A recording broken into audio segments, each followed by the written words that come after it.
Alright, day 4 we are looking at perimeter and area. So we're using our knowledge of adding and subtracting polynomials to discuss the perimeter and areas of different shapes. So if you remember, perimeter is the sum of all sides. So adding all of our sides of whatever shape we may have together. So example 1, I have a triangle with sides 4x minus 8, 3 minus 2x, and 11 plus y. So to find the perimeter, I'm just going to take all of their sides and add them together. So combine your like terms. So first, I'm going to take 4x and negative 2x because they're like terms. When I combine them, I get a 2x. Alright, then next we have a y, so plus y. And then lastly, our numbers. So 3 plus 11 minus 8. Well, 3 plus 11 is 14, minus 8 is 6. So this perimeter happens to be 2x plus y plus 6. We can't combine any further because there are no more like terms. Alright, on example 2, we have a rectangle, and here it gives me two sides, but I know that this side and this side are congruent. So this one is also 5x squared minus 2. And I know that this side and this side are congruent, so 7 plus 3x. Now once we have all of those sides written down, let's combine our like terms. So I want to write in standard form again, so I'm going to go to highest degree. So I have 5x squared plus 5x squared. So that gives me 10x squared. Next I'm going to move to the x's, so I have 3x plus 3x. So that gives me 6x. And then lastly, the whole numbers. So 7 minus 2 is 5, plus 7 is 12, minus 2 is 10. So this perimeter is 10x squared plus 6x plus 10. Alright, so I want you to go ahead and try to find the perimeter of example 3 and example 4, and then check back in just a second. Alright, if we look at example 3, I'm going to go ahead and combine my x's first. So negative 3x plus 9x is 6x plus 5x is 11x. Then I'm going to look at my y's. So negative 3y plus 7y is 4y plus 2y is 6y. And then lastly the numbers. So negative 3 plus 2 is negative 1 plus 12 is 11. So this perimeter, oh, and you can't see what I'm writing. Perimeter is 11x plus 6y plus 11. Alright, on number 4 we have the congruency lines. So the 3x squared minus 4x is also here, and the 7 minus 2x is here. So adding all these together, let's combine all our x squareds. 3x squared plus 3x squared is 6x squared, plus 5x squared is 11x squared. Alright, move on to our x's. Negative 4x minus 4x is negative 8x, minus 2x is negative 10x, plus 7x is, I forgot where I was at, negative 4, negative 8, negative 10, plus 7 is negative 3, minus 2 is negative 5x. And then lastly, the whole numbers. So 7 plus 3 is 10, plus 7 is 17. So our perimeter of this hexagon is 11x squared minus 5x plus 17. Alright, so that's perimeter where you add all the sides. Now what we're going to do with this is we're going to find the area of the shaded region. So I'm just looking at this piece outside of this triangle.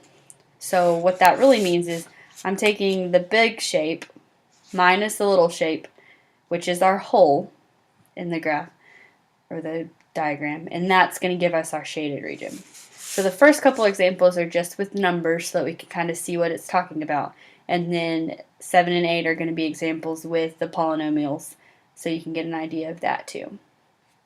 So on number 5, I have a square with the side length of 8. So all of these sides, because it's a square, are length 8. And the triangle has a base of 4 and a height of 3. So what I need to do is I need to find the area of the square, and I'm going to subtract the area of the triangle, and that's going to give me my shaded region. So area of a square is length times width. So that gives me 8 times 8. Subtract the triangle. So area of a triangle is base times height divided by 2. So 4 times 3 divided by 2. Alright, well 8 times 8 is 64. 4 times 3 is 12. Divided by 2 is 6. 64 minus 6 gives me 58. So that's going to be the area of this shaded part. Alright, if we look at number 6, I have a rectangle with width of 7. So that means this is also 7. And a length of 9. And the square has side length of 5. So all of these sides of the square are 5.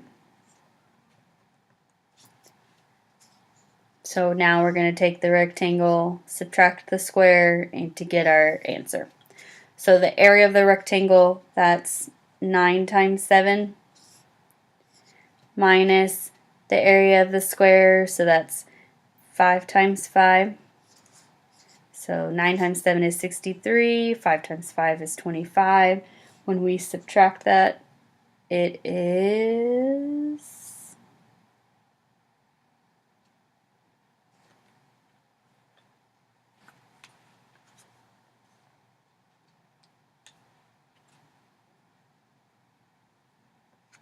38.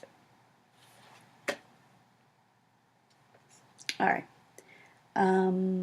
Yes. All right. Now let's look at examples with the polynomials. So again, I want to find the area of the shaded region. So I need to find the area of the larger shape, subtract the area of the smaller shape, and there we have it. So the area of the larger shape would be the area of this big square. So that gives me 11y times 11y, minus the smaller square would be 6y times 6y. So from here I have 11 times 11 is 121y squared minus 36y squared. So when we do that subtraction, 121 minus 36, that gives me 85y squared. So that's going to be the area of the shaded portion. Alright, go ahead and try example 8 and see if you can get that one. Don't forget on example 8 you're going to have to do some little distribution of the negative though. Alright, so area of the big, it's not a triangle, it's a rectangle, big rectangle minus, so this whole thing, minus the area of the small rectangle. So on here we're going to have to distribute. So 3t minus 8 is 24t. 3t minus negative, or 3t times negative 2t is negative 6t squared.